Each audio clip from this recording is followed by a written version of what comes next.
હવે ખાસ કરીને જે વરસાદનો રાઉન્ડ છે, આમ તો 28 તારીખથી વરસાદનો રાઉન્ડ ચાલુ થયો અને 28થી લઈને 2 ઓક્ટોબર સુધીની આપણી જે વરસાદની આગાહી હતી, આજે 2 ઓક્ટોબર થઈ ચૂકી છે અને આ જ દિવસ સુધી અનેક વિસ્તારમાં વરસાદ પડ્યો છે। જો કે આપણે ગઈકાલે પણ જણાવ્યું હતું કે હવે બીજા વિસ્તારમાં વરસાદની તીવ્રતા ઘટશે, જેમાં ગીર સોમનાથ, જૂનાગઢ, પોરબંદર, દ્વારકા, જામનગર, કચ્છના ભાગો છે, આમાં હજુ વરસાદની તીવ્રતા જોવા મળશે। એ મુજબ આજે વરસાદની તીવ્રતા પણ જોવા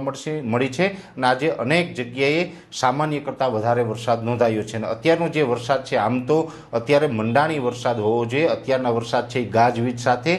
જ્યાં પડે ત્યાં 1 કલાક માટે પડે ને પછી સીધું વાતાવરણ ખુલ્લું થઈ જાય, આ પ્રકારના વરસાદો જનરલી આપણે સપ્ટેમ્બર એન્ડ અને ઓક્ટોબરના પહેલા અઠવાડિયામાં હોય, પણ આ વર્ષે જે આ વરસાદ છે અષાઢ મહિના જેવો વરસાદ છે, અલગ પ્રકારનો વરસાદ છે, કેમ કે આખું જે આપણી વેધર સાયકલ હોય છે એ ખોરવાયેલી છે। એટલે આ એક અલગ પ્રકારનો વરસાદ છે અને આ જે મોટી સિસ્ટમ છે એ બંગાળની ખાડીમાંથી આવી હતી ને જેને કારણે આપણે સાર્વત્રિક એટલે કે ગુજરાતના 50થી 60% વિસ્તારમાં વરસાદ નોંધાયો અને સારો એવો વરસાદ નોંધાયો છે। હવે અત્યારે સિસ્ટમના લોકેશનની વાત કરીએ તો દ્વારકાથી 170 કિલોમીટર પશ્ચિમ દિશામાં આ સિસ્ટમ આગળ વધી ગઈ છે। આઉટર ક્લાઉડ છે એ હજુ પણ ગુજરાતને ક્યાંય ને ક્યાંય અસર કરી રહ્યા છે, પણ હવે આજે 2 ઓક્ટોબરે મોડી રાતથી પછી વરસાદનું મોટા ભાગના વિસ્તારમાં હળવું પડી જશે। હવે આવતીકાલે 3 તારીખ છે, તો 3 તારીખથી પછી આપણે વરસાદ છે છૂટાછવાયા ક્યાંય ઝાપટા પડે એ અપવાદરૂપ રહેશે। બાકી અત્યાર સુધી જે 28 તારીખથી લઈને આજે 2 ઓક્ટોબર સુધી જે વરસાદ પડ્યા એવા વરસાદમાંથી હવે આપણે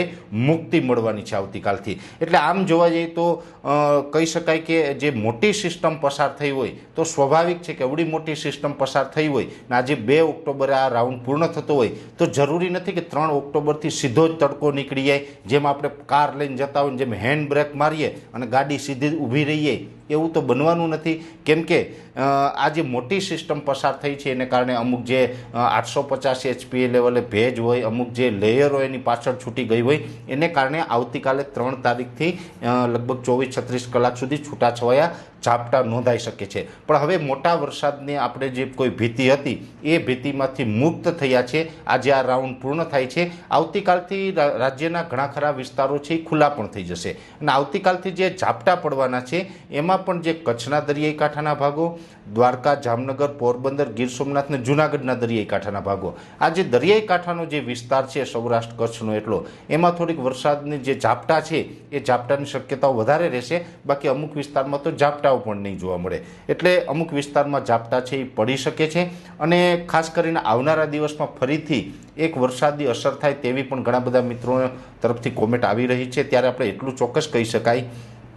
કે આ જ સિસ્ટમ છે, આ સિસ્ટમ ફરીથી પાછી રિટર્ન પણ આવી શકે। જો કે હમણાં કોઈ વાવાઝોડાનો ખતરો નથી, એટલે ઘણી જગ્યાએ તમને ક્યાંય વાવાઝોડાની આગાહી આવતી હોય, કોઈ અફવા ફેલાવતા હોય તો કોઈ ડરશો નહીં, કોઈ હમણાં વાવાઝોડો આવવાનું નથી કે આપણી ઉપર કોઈ વાવાઝોડાનો ખતરો નથી। ઘણી જગ્યાએ અફવાઓ આવી ચાલી રહી છે, પણ એ બધું ખોટું છે। ગુજરાત ઉપર કોઈ વાવાઝોડું હાલ આવવાનું નથી, એટલે એનાથી કોઈ ડરતા નહીં। બીજું નેક્સ્ટ હવે પછી વરસાદની વાત કરવા જઈએ તો આમ તો આવતીકાલે 3 તારીખથી ધીમે ધીમે પછી ફરીથી પાછું ચોમાસાની વિદાયની શરૂઆત થઈ શકે છે, પણ આ વચ્ચે પહેલું જે માવઠું કહી શકાય એ પહેલું માવઠું લગભગ આપણે 7 અથવા તો 8 ઓક્ટોબરથી શરૂ થઈ શકે છે। જો કે 7-8 ઓક્ટોબરથી જે વરસાદની શક્યતાઓ છે એ પણ માત્ર 2 દિવસ હશે, લગભગ 7 તારીખે ચાલુ થાય અથવા 8 તારીખે ચાલુ થાય, 7, 8 અને 9 એમ 3 દિવસ સુધી છૂટાછવાયા હળવા મધ્યમ ઝાપટાઓ જોવા મળશે। 1-2 સેન્ટરની અંદર મધ્યમ કરતાં થોડુંક વધારે ઝાપટાઓ પડે કે 1-2 તાલુકામાં થોડોક વધારે વરસાદ પડે એવું થઈ શકે, બાકી સાર્વત્રિક